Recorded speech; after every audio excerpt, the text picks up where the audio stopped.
Welcome to a Matter of Time podcast.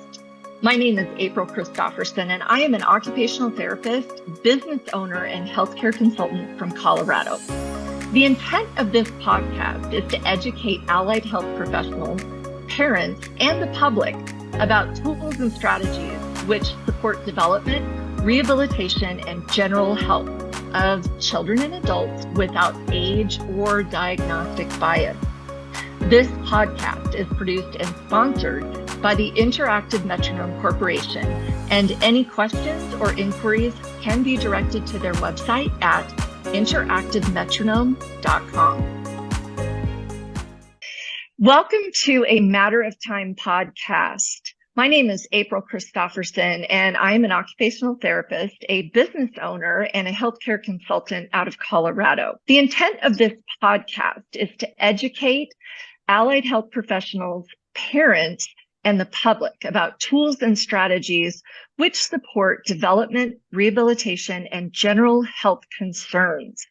This podcast is produced and sponsored by the InteractiveMetronome Corporation, and any questions or inquiries can be directed to their website at InteractiveMetronome.com. So welcome. Today I am speaking with speech therapist Amy Vega, who works for the InteractiveMetronome Corporation as their clinical education director, their clinical advisory board director, and continuing education administrator. Amy is here to discuss a recent published study from the Psychiatry Research Journal, which is entitled Open Assessment of the Therapeutic and Rate-Dependent Effects of Brain Balance Center and Interactive Metronome Exercises on Children with Attention Deficit Hyperactivity Disorder. Amy, it is so great to have you on the podcast today and to see your face. I never get to see your face, so welcome. Good to see you, April. Thanks for having me. Yeah. Well, before we dive into this Harvard research, by the way, listeners, Amy is an amazing clinical education director for IM, and she has such a plethora of knowledge. So I'm really honored that she is here to talk about this research because I don't know all the language that goes with that. But I thought, Amy, what we should do is probably explain in general an overview of interactive metronome, and then also the brain balance centers, just so that our listeners kind of have a foundation for what this research is based on. Okay, so interactive metronome involves wearing headphones and hearing a computerized steady metronome beat through the headphones and matching motor movements to that steady beat. So you're matching all different types of motor movements using the upper body, the lower body. And so you're wearing that and you're clapping along, and your goal is to try to synchronize with the beat. And what we find is, especially with children with ADHD, even adults with ADHD, their timing is off. So, and that goes along with research in that area that shows that timing is off in individuals that have ADHD. So it's a very effective tool for that. But so back to, so they're listening to the beat, and then as they listen, they'll get guide tones that tell them how far off the beat they are. If they're way off, getting closer, or they're pretty close, they're right on the beat, okay? And so every about 1 second, they have to keep adjusting, okay? So for somebody that has difficulty paying attention, it really makes them pay attention to what they're having to do and be like right there constantly. You have to be present. And so as they do that, that feedback, and also that feedback is auditory, but it can also be visual. And there's games and things that makes it very interactive. But as they do that and that they get that feedback, it helps them get closer and closer and closer to the actual time, which is right at 0 milliseconds. This is all happening at milliseconds. So every time they hit, they're getting a millisecond feedback. So, and as it turns out, a lot of the research shows that our neurons in our brain are going back and forth between parts of the brain at milliseconds. So we're tapping right into where the brain is communicating, right at that millisecond level, and giving them feedback to get them synchronized. And so they gradually over time get synchronized as their body and their brain get synchronized. And so you can tell, like, as I'm talking about this, that it's a whole body activity. It's brain and body, the whole thing's going and getting all synchronized. Then there's a whole host of skills that we need as human beings, okay? Listening, speaking, reading, writing, mathematics, academics, paying attention, tuning out distractions, controlling our behavior, processing sensory information. All this stuff requires precise timing in the brain. And so there's certain conditions that when timing is off, it interrupts those skills. So you start to see problems in focusing attention and controlling behavior and things like that. And so we see improvement in kids with ADHD diagnosis in things like time management, remembering to turn their homework assignments in, getting their homework done quicker, taking more time to make decisions rather than being impulsive and things like that. So we see a lot of improvements with that. So that's interactive metronome in a nutshell. And so, the kiddos would come in, or they can do it at home through a home program. And the session numbers vary, how many sessions they would need, but generally about 30 minutes to 45 minutes per session. And it's a lot of repetition. And so the technology can deliver a lot of repetition, which the brain requires to make change. Whereas if we're trying to do that type of repetition on a human level, it's really impossible. And also the other thing is that the feedback piece is so immediate, it's at the millisecond, that the human beings really, as therapists, that's impossible for us to do. So it's a way of leveraging technology to do something and help us do something that we're not able to do very well in therapies, to deliver the type of repetition and the immediate feedback. So I looked up brain balance. It's a prescribed set of exercises that helps a child's brain develop and mature according to what their needs are. And it affects various domains of development. So sensory, motor, behavioral, social, emotional, cognitive skills. So similar to interactive metronome, you'll see there's a lot of different programs out there that do address these various areas. The thing that they don't do, that interactive metronome does, is provide that immediate feedback and that repetition. And so we're carving out new neural pathways and reinforcing those and making connections. So we'll see later on as we talk about this study and the results of it, how this technology and combining it with the brain balance, which I think was a nice complement. I like how they paired those two things together, because they're addressing the foundation of timing, and then they're going in and addressing these domains of development, okay, with specific prescribed exercises that these kids were doing. And so that's brain balance and interactive metronome in a nutshell. Now, brain balance centers, as the name would imply, those are clinics that are standalone. You can't really go to a brain balance center unless you live in that location. Is that correct? Like, That's my they won't come to understanding. you. Mhm. That's my Okay. understanding. Yeah.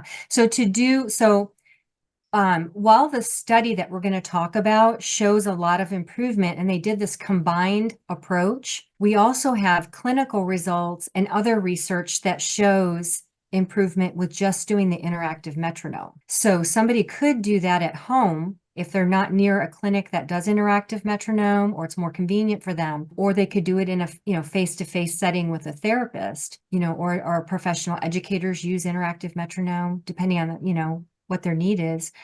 So it's possible to do it that way and still see good results. So I think I would say that if I were to say, where would we go next with this? I would love, because this study was what they would call like a feasibility pilot study, where they took a smaller sample and to see, like, is there anything here?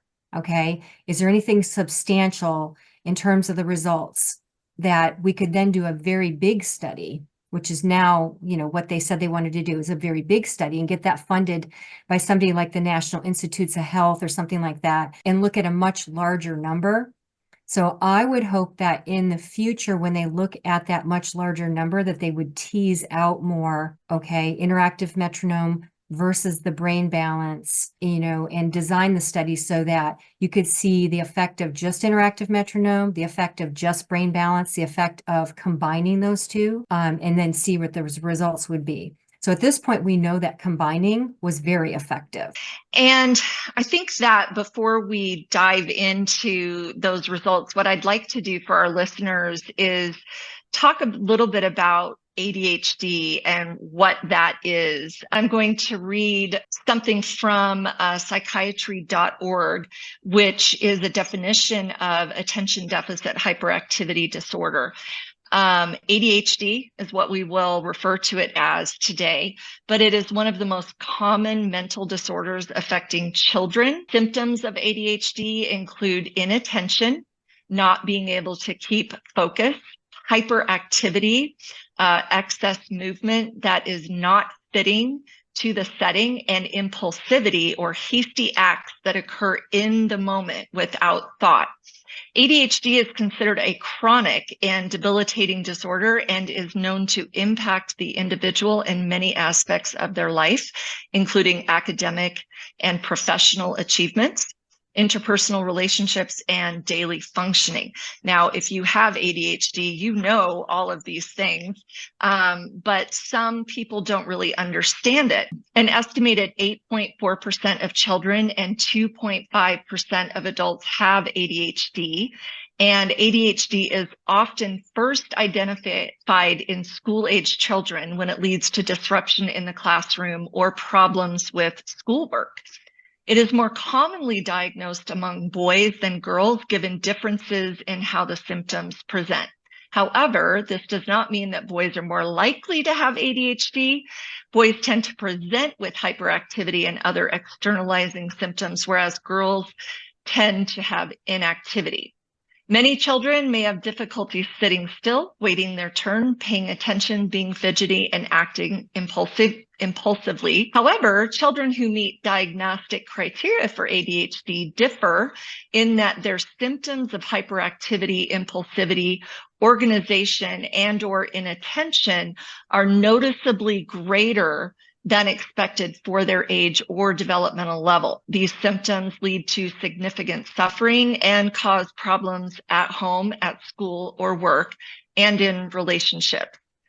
The observed symptoms are not the result of an individual being defiant or not being able to understand tasks or instructions. So with that, there are also three main types of ADHD. The first is predominantly inattentive presentation, predominantly hyperactive or impulsive presentation, and the third is a combined presentation of inattentive and/or hyperactive. So a diagnosis is based on the presence of persistent symptoms that have occurred over a period of time and are noticeable over the past 6 months. While ADHD can be diagnosed at any age, this disorder begins in childhood. So when considering the diagnosis, the symptoms must be present in the individual before he or she is 12 years old and must have caused difficulties in more than one setting. And what that means, it cannot be just at school or just in the home. So that is ADHD. And again, if you have ADHD, you are likely very familiar with this. As an occupational therapist, I see ADHD present in all three ways. And a lot of it is education and just allowing the caregivers to understand that this isn't a willful thing. It's not a defiance. It is literally an inattention. Whereas, Amy, you were talking about the brain and how we have neurons firing and, neural pathways. So let's go ahead and dive into that. So can you provide us an overview of this study that was conducted at Harvard and the key findings of this study? The main author, there were several investigators that participated in this study. The primary one was Dr. Martin Teicher, and he's director of the Developmental Biopsychiatry Research Program at McLean Hospital, which is affiliated with Harvard University. And he's also an associate professor of psychiatry at Harvard Medical School. So that's who that is. He's done some very big studies. Harvard has some technology and things that make them a great place for research. And so there's a project called the Connectome Project. And it is, if you were to Google the word connectome, so it's connectome, you would see a bunch of pictures of the brain that shows different colors of neural bundles, okay, that form the shape of the brain, and it's how the brain is communicating. So they've studied the brain of individuals that have a diagnosis of ADHD, a confirmed diagnosis, and they know what the typical brain looks like of a typically normally developing child, and they know what the brain looks like, how the neurons and how the brain is communicating, parts of the brain are communicating in individuals that have a diagnosis of ADHD. And there are some specific things that we're going to highlight as we're talking about this, because they're so familiar with it. They were really able to pinpoint some areas of improvement with this training. So I want to say that to start, that the purpose of the study was to look at this combination of interactive metronome and the prescribed brain balance exercises that they did 5 times per week. So it was a little bit intensive. Okay. They did it 5 times per week and it went on for 15 weeks. So, another reason to start out with a smaller group, because it really requires a commitment on behalf of the parents. So another thing, a good thing to look at for future, I think, would be dosage. Mhm. So, it's kind of complicated to include so many things in a research study, but to kind of tease out, where did the most benefit come from? Was it interactive metronome versus brain balance? And then how much do they really need, and how intensive does it need to be? Is it the intensity that's making it effective? Or could they do it twice a week? Could they do it 3 times a week, which would fit in somebody's schedule a little bit easier? But it's worth the effort to get the results that they got, for sure. So if you have a child that's dealing with ADHD symptoms, or you're an adult that's dealing with that, it's an investment of your time, but the outcome is worth it. Absolutely. Yeah. So again, they did it for 5 times a week for 15 weeks, and it was a home program. So everything they did was at home. They used the I Am Home training device with prescribed training on that. And then they did specific movements and exercises for the brain balance. And then their goal, like I said at the beginning, was to determine if there was any kind of gain, like, is there anything here? Okay, that was what their goal was. Is this doing anything? And it was. So they said they did meet the goal. They met the criteria that they had set out to meet, which was, should we do a larger study of this? Because when in the medical field, when they do studies, they want big numbers, because then you can do better statistics and things on bigger numbers and bigger sample sizes. And so, and then I wanted to say also that 9 out of the 16 participants, there were 16 participants that went through, 16 kiddos. 9 of them did not take any medication during this. And then the ones that were on medication would be the other half. It was about half and half. They withheld the medication 24 to 48 hours before any assessment or testing was done. So when they did neural imaging, they did all kinds of neuropsychological tests and things. They have some pretty good standardized tests that look at fidgeting behaviors and all that. So they were not allowed to take any medication for 24 to 48 hours before they had any of that testing done, either before the study or after the study. And then what they did is they compared the results of these kiddos that did the training to typically developing kids of the same age. And they had a group of 8 of what we call typically developing kids that they compared to. One of the things that they did was they used a scale that's called Connor's Parent Rating Scale. And if there's any parents out there that have a kiddo that struggles with ADHD, you may have actually filled out a survey like this and might be familiar with it already. And there's another one that they did that's called the ADHD rating scale. And they saw significant improvement on both of these. So I'm going to just point out a few things on these rating scales that they're asking about. So you can kind of get an idea. These are the areas of function. These are the trouble areas that they saw improvement in when they did this training with them. So That's what, great. I love that, Amy. I love that you're giving us some background on what the testing looks like, yeah, because I think those of us that don't do research, we think, I think huge IQ test or things like that. But what you're saying is that the parents were actually involved in some of these rating scales, yeah, and there was a baseline. And then after the study, there was, another foundational score. And it's so interesting to me that they chose to take away the medication 24 to 48 hours before testing. So that's really interesting. Thank you for yeah. letting us know that. Yeah, so as I read off some of these things, I'm not going to go over the whole entire rating scale, but you'll get the idea based on some of the things I'm saying. So these are real things that families are struggling with, that kids and teachers are struggling with in the academic setting. So these are the questions that get asked, and they need to rate how much of a problem this has been for this child over the past month, okay? And they can rate it a number based on if it's a big problem or not so much a problem, okay? So these are the things: angry and resentful, difficulty doing or completing homework, always on the go, acts like they're driven by a motor, timid, easily frightened, has no friends, stomach aches. Okay. So it just gives you insight into how stressful this is for the child to have this diagnosis and to be struggling with this.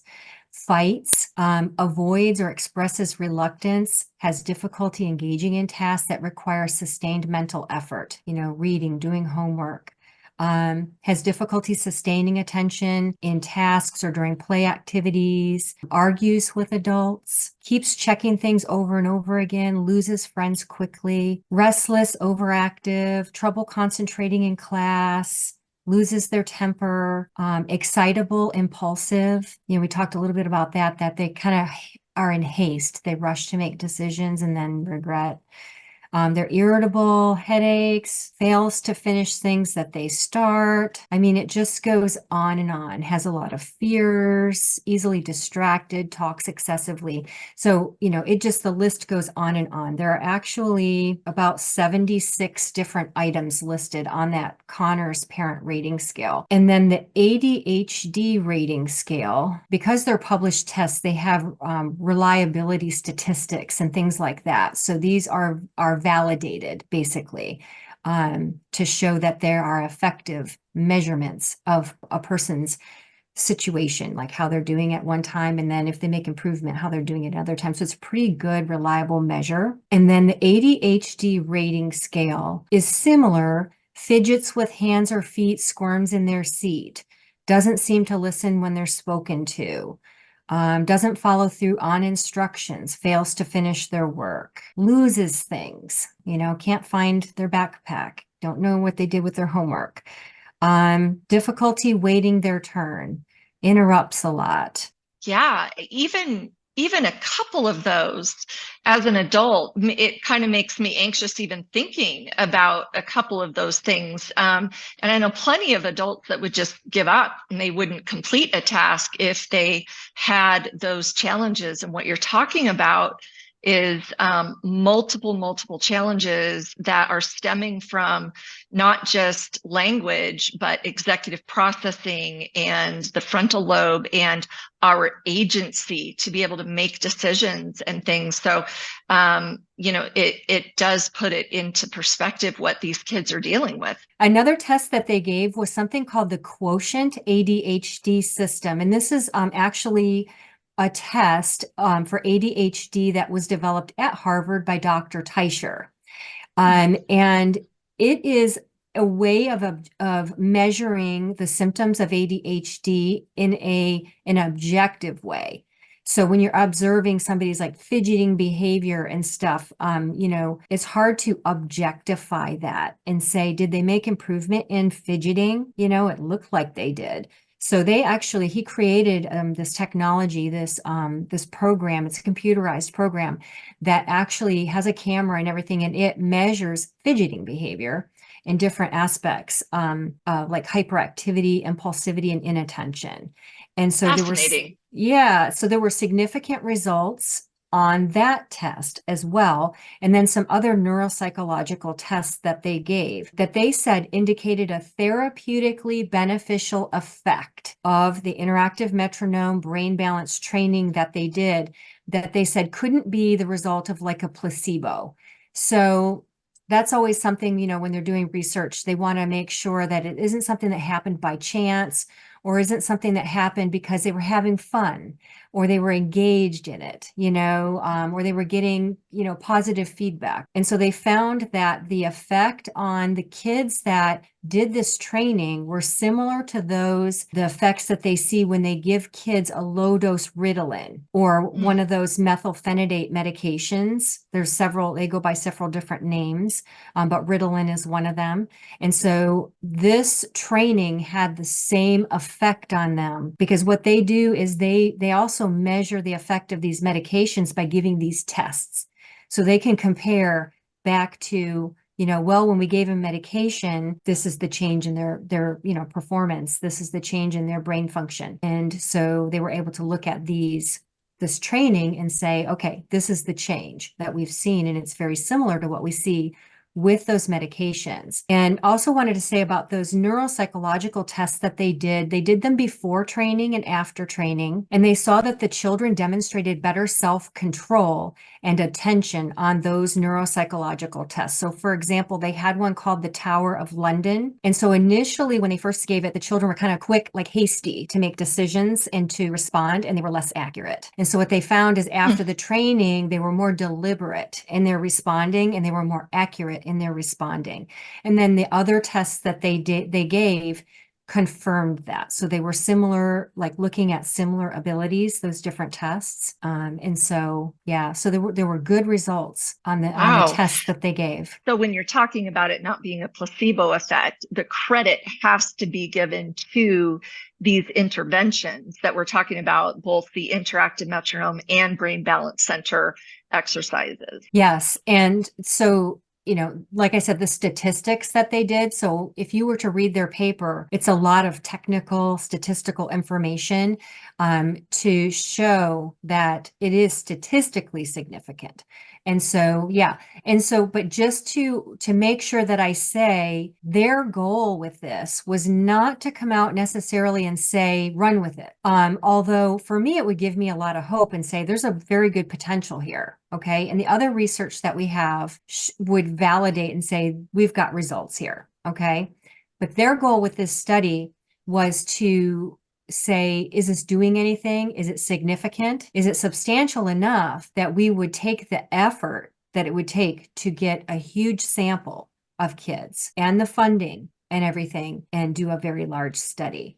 And so their conclusion was yes. So the authors of the study did not include the neuroimaging portion that they had, that information that they did throughout the research project, but they did not include the results for that. Can you give us some insight as to the outcomes of that neuroimaging and why it wouldn't have been included in the published research? Mm-hmm. So I'll just start with the why. We saw this too with the Department of Defense study on the soldiers that had head injuries. They also did neural imaging and didn't include it in their study either. Publishing a paper is a pretty arduous process and it's peer reviewed. So it goes through this whole process. And all I can say, it was probably something to do with that. To be able to get it published at this time. There may be some more analysis that they wanted of that data. Okay. That they felt, rather than publishing that right now, let's publish this meat that we have, and then let's pursue a bigger study. because we have, Okay. it's kind of like economy of time. With that said, they did find substantial results. The effects on functional MRI. So functional MRI is looking at how the brain is working. You're seeing how it's functioning, okay? And it looks at the connectivity of these neural networks in the brain. And these were reported in their 2020 white paper, which is the paper they put out before it got published. So oftentimes researchers will put out what's called a white paper, which is their findings, and then they submit for publication. And when it comes out with a publication, it might even have a different title. It might not have all the things they studied. They might just focus in on certain areas. And like I said, I think that has a lot to do with the peer review process and like economy of time and things, Okay. and what their plans are for future study. But anyway, with regard to this functional MRI neural imaging was conducted before they did training and then again after they did training. And they compared to typically developing brains. So they've got these scans of like normally developing 10-year-olds, and then they've got these kiddos that have a diagnosis of ADHD, and what do their brain scans look like? And what it does is it examines resting state functional connectivity, and they're capturing neurobiological impact of the intervention. Okay. Basically, in layman terms, how did this intervention affect the brain? So what this does is this scanner that they have is part of this Connectome project that I was mentioning before, so they can really see how things are connecting in the brain. And it measures the degree of connection in the brain and the coupling between neural networks in the brain. So when a person's brain is doing an activity like I'm speaking right now, different parts of my brain have to work together. So you've got my frontal lobes working with my cerebellums so you've got just, if you were to look at my brain on one of these scanners, it'd probably look like this, orchestra of lights going on. And that's what they look at. And it's examining blood flow in these regions. So what they found before training, looking at these kiddos with this diagnosis of ADHD, they found that critical brain regions that are involved in purposeful focusing and attention shifting. So attention shifting is needed to like, oh, hey, I need to pay attention to this and I need to tune this out because that's not important right now. Okay. They found that ability to purposefully focus your attention and shift your attention to what you need to pay attention to was reduced in the children with ADHD. There's a network in the brain that they talk about. There's two different networks. There's a network in the brain that's called your default network. And that is like your mind wandering, when you're not really focused in on something, you're daydreaming, consolidating memories, being creative. It's a very important part of our brain function. But what tends to happen is individuals with ADHD tend to get stuck in the default mode. There's another network that's called the salience brain network. And so what we do is we shift between the default, mind wandering, kind of creative, brains off doing its thing, to like, oh, someone's talking to me. I need to pay attention to what they're saying so I can follow their directions accurately. That's called the salience network. And so what they know from studying the brain of individuals with ADHD is they have difficulty shifting over into the salience network and then going back into the default. They kind of get stuck over in default network. So what they found is abnormalities in the configuration and the connectivity in that salience network were increased in the children with ADHD, which means they're more distractible. They tend to be more distractible because then there's something haywire with the network there. Networks in the brain that were associated with language and music processing were affected in children with ADHD, which means they have difficulty with time estimation. They have difficulty with time management, trouble predicting time.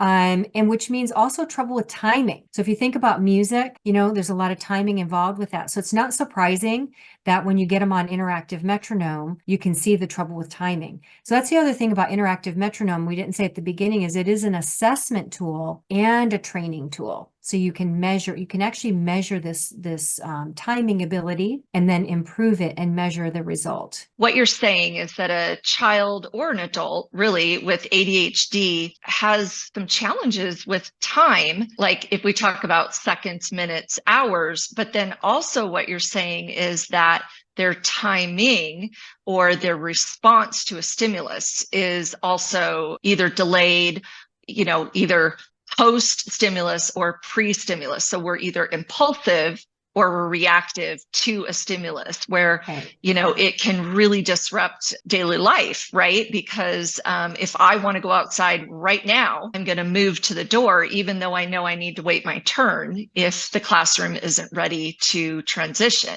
To really function in society, whether you're a kid in a play group or whether you're an adult, you have to be able to predict time. You have to be able to say to yourself, it's going to take me this long to do this. Or, hey, I've been doing this for this much time.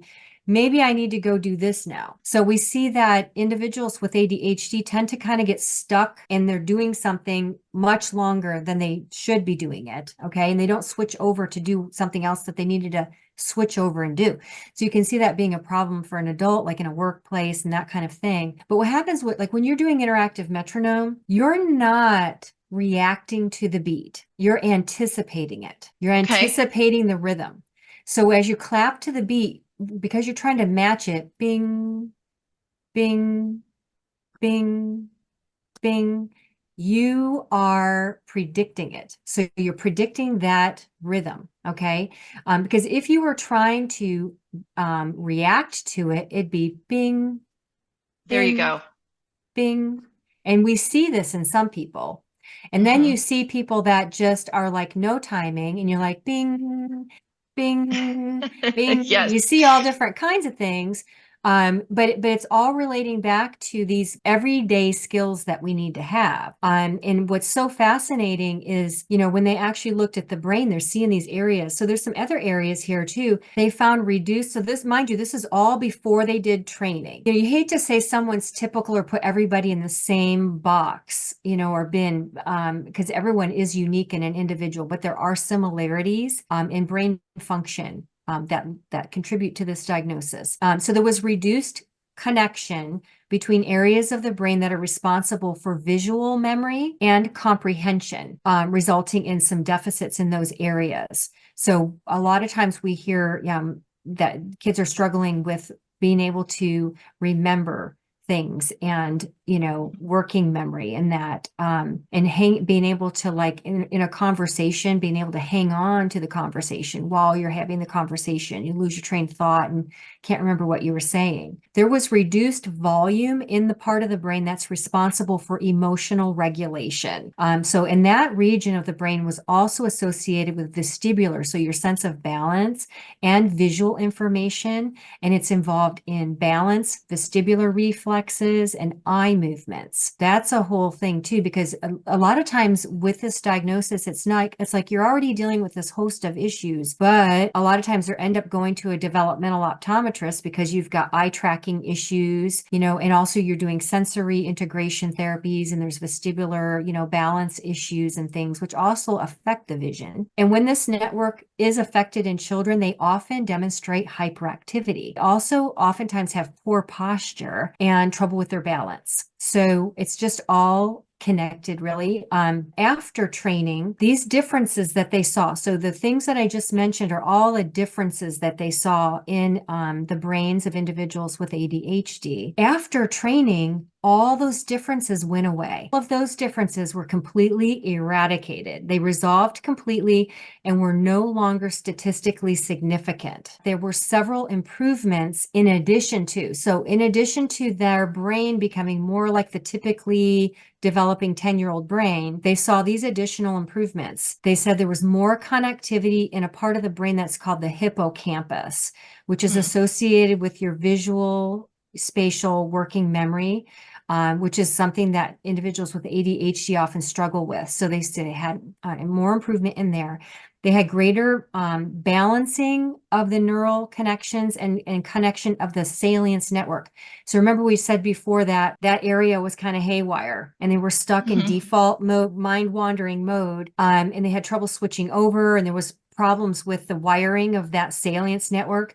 Well, that wiring kind of got figured out. Okay. It got like rewired, you would say. And that's associated with being able to keep your focus, keep focused on stuff, and shifting your attention. So, okay, I'm over here. doing this, and I'm supposed to switch and go do this in class. So I was supposed to, do this assignment. When I'm done, I need to go over and do this. And then also ability to tune out distractions. So that was a big win.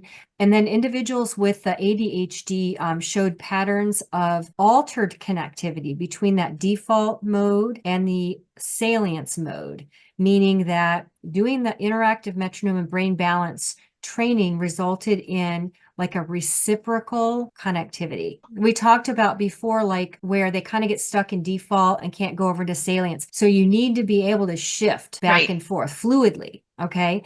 And so you've got better information processing going on, better flow of information, more attentiveness, more ability to tune out distractions. And just there's a book that when my son was younger and he was dealing with sensory processing disorder, one of the OTs recommended getting, it's called the Out of Sync Child.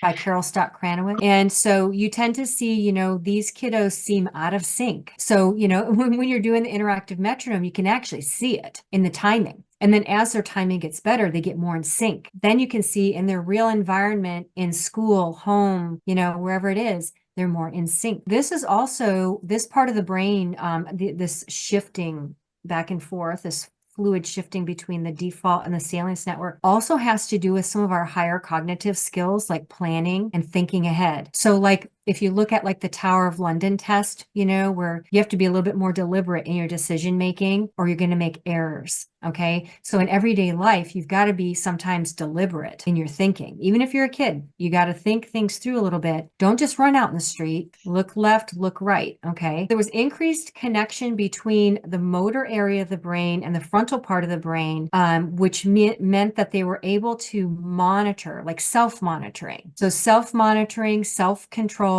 thinking about how you're thinking and controlling yourself and self-regulating improved a lot. And again, they saw on the scans that they saw on the brain scans that the training had a similar effect to what they see when they give medication. So let's go into the medication conundrum. Let's talk about that there is other research that cites using interactive metronome as a viable treatment option and an alternative treatment to medication, which is, one of the conundrums, if you will, for parents is you can do things with a therapist or you can use these tools or, some parents have been told it's your discipline. You're not disciplining your child enough or you're not giving them the right kind of food.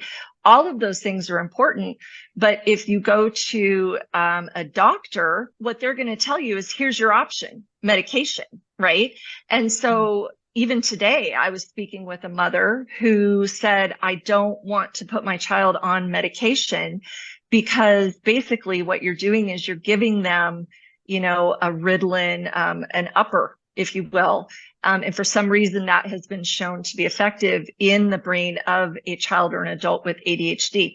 But what I want to swing back to is that interactive metronome has additional research that shows that it is a viable treatment option, but not only for ADHD, like it can cover a myriad of diagnoses, right? A lot of neurodivergent diagnoses. So just really briefly, can you talk a little bit about that? And then also, this always comes up in conversation.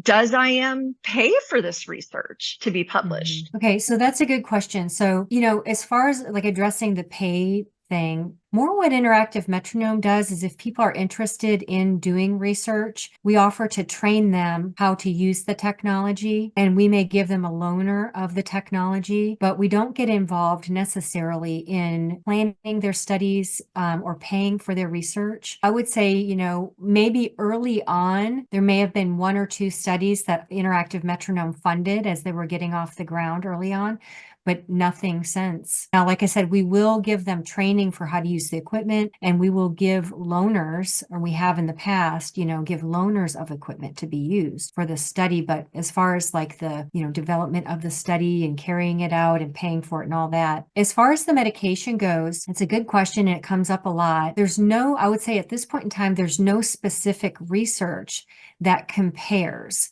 doing interactive metronome with medication versus without medication. And there's no research yet that sort of irons out who can come off medication when they do it and, who stays on. These are still some questions that need to be answered. I would say anecdotally is all I can share. Anecdotally, there are people that reduce their dosage after doing interactive metronome training. There's people that do come off medication after doing interactive metronome training. There's people that say, you know what, I don't want to do medication. We're just going to do interactive metronome training. And you see improvements either way. In individuals that are taking medication, in individuals that are not taking medication, you see improvement in both groups. So I think it's an individual decision, really, and a decision that you make in concert with your physician and, a cost-benefit analysis, like, how severe are the symptoms? How much impact is it going to have on your school performance, in daily life and daily function?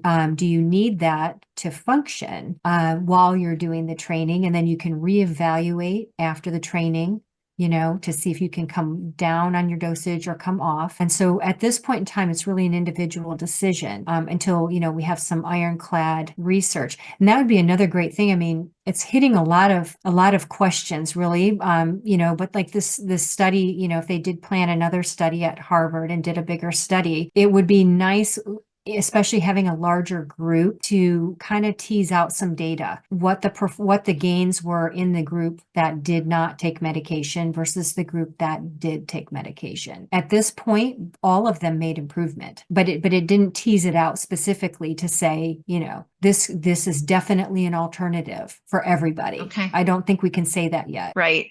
And as a professional, I've used interactive metronome for over 15 years, and I can attest to the success stories, that I had a mom call me last summer. Her son was 18 and going into a college setting. And when he was 11, we did interactive metronome with him, and he was 2 grade levels behind in reading and comprehension. And after IM, he's able now to get into Cal Poly. And, who would have known? Do other professionals contact IM and say, hey, I'm having this great response? Are there case studies? Are there other testimonials, if you will? Oh, absolutely. Yeah, we get contacted all the time. And there's a lot of anecdotal reports. And the thing is the clinical results that we see have always outpaced research. Research takes a bit of time to catch up to what's happening in the real world with these interventions, and it was the case with interactive metronome. We knew that it was working on attention and processing speed and reading comprehension and executive functions and all these different abilities in a very accelerated manner compared to traditional therapies. And we knew all this before we had studies that came out and validated that. So it was nice to finally see the research, but research is very expensive, and you have to have qualified people to do it. And it is very time consuming. I've always said that if I had a research student who wanted to take all the data that I have from 15 years of using interactive metronome, they could put together a great research paper or a white paper or something like that. But you're right in that IM outpaces that, because I really just don't have time to stop and collect all of my data and put it into a report that a peer will review and then send back to me and say, we need more of this or that. As a therapist, I'm interested in moving the child or the adult forward in their functional abilities. And I think that IM has been proven in the clinic setting, but also, as you mentioned, these kids that participated in the study, they used it within the home. And what a great option for homeschoolers, or for those that don't have insurance, or maybe we are restricted by distance. So that's very encouraging. Yeah, it's made it very accessible. So having the home product has made this very accessible. So and much more convenient to do, with their schedules, with sports, and all the different things that they have going on in their lives. Yeah. And when you talk about it, 15 weeks, that seems like a big chunk of time when you look at it that way, but really it's 3.5 months of training is True. really what you're looking at. And I look at a soccer season, it's typically 3 months, right? And Right. so sometimes when I'm talking to a parent who says, oh, we couldn't do this 5 days a week for, 15 weeks.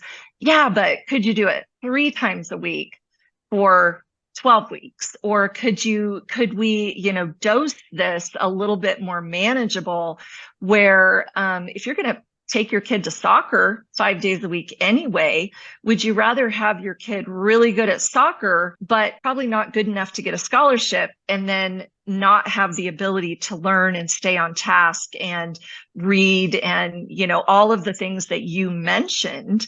I think that we have to weigh that a little bit, and so it's just so interesting to me that, 15 weeks in the life of a child or an adult is really very little time when you're looking at the results. Yeah, I would say, as far as like the number of times per week. So when you're doing I am home, it's almost easier to do 5 times a week and make it Monday through Friday regular.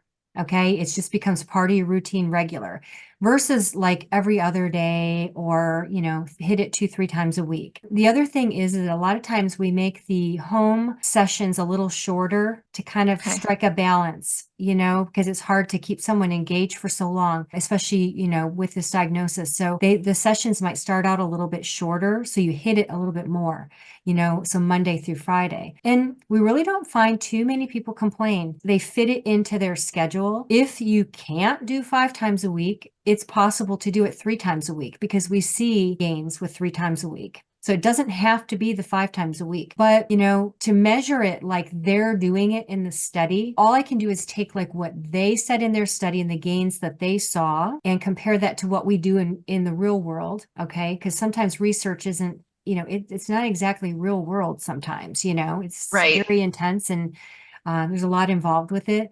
But I would say that, having done clinical support for IM since 2006 and, talking with all the people that I talk with, from a practical sense, like when you're going to a clinic setting and seeing a therapist face to face, it's usually 2 to 3 times per week. We see Okay. a lot of progress, a lot of very nice progress in those kiddos that are doing it at that frequency. I don't really encourage people to do 1 time a week. I think it's not enough, but there have been a few cases where that's all they could do. And they did that, but they had to do like a year. It just took a lot longer. And Right. they know they would have saw the gains quicker had they been able to do the 2, 3 times a week, but they did make this, it was still worthwhile to them to do it that way. It's just all that they could do. And then we've had cases where some individuals have done 1 time a week and didn't make the gains because it wasn't enough for them. There's something to be said about the repetition and the frequency formula to follow. And I would say 2 to 3 times a week if you're going to see a therapist in person. If you're going to do it at home, generally you're going to probably do about 15 to 30-minute sessions at home. Whereas when you're with the therapist, you've got someone engaging you and you're doing more in that visit. So when you're at home, you're doing a little bit shorter session. So I would say try to hit it Monday through Friday and make it routine. It's more successful that way. But we see good progress with that. Oh, such good information. Honestly, Amy, I could sit and talk to you all day and hear about the research and the outcomes. Unfortunately, we just don't have time for that, but I would love to have you back. There's some studies that I would love to have you talk about as well, the DivBic study and possibly the Baylor study, and then also the Healthy Aging Adult study. We tend to talk a lot about children and using IM with children, but I also, don't want to, pass up the opportunity to say this is really for any age of human, right? And as long as you have clearance, all the best practices and all those things that your therapist should be following, this can be used at any age. And what an encouragement that is to know that, again, non-medicated, affordable. It's also simple in the way that, you could do a telehealth appointment if you needed to. You can do it at home. But, there's just so many ways to configure this. So thank you for coming You're on welcome. today. Is there anything we missed today, or is there anything that you'd like to share? I don't think so. I think if anyone's interested in, just kind of looking at some success stories and how this has impacted people, with various different conditions, both children, adults, you can go to our website and there are success stories on there. And those are very interesting to look at and read. Those are real people that went through the training, and their therapist, they gave their therapist permission to share the information. And, it's nice that they did that so we can see what kind of results we're getting. There's also a lot of research on our website. If you go to the science section, so there's lots of information there that talks about, how this works, why it works. Some of it can get pretty sciencey. And if you've got a brain that craves that kind of information, dive in right there. So you can check all of that out on our website. Oh, that's amazing. Well, you did an amazing job today in telling us about this research, and I would love to have you on again. Thank you again. And our listeners can get in touch with you at InteractiveMetronome.com. So we hope to see you again soon. Thank you. Thank you for joining me today on A Matter of Time. Join us again when we will be discussing health-related topics and treatment tools to help you and those you love thrive throughout the lifespan. I welcome your comments and questions on this YouTube channel directly at April@InteractiveMetronome.com or on the Interactive Metronome website, where you can find additional resources and video support.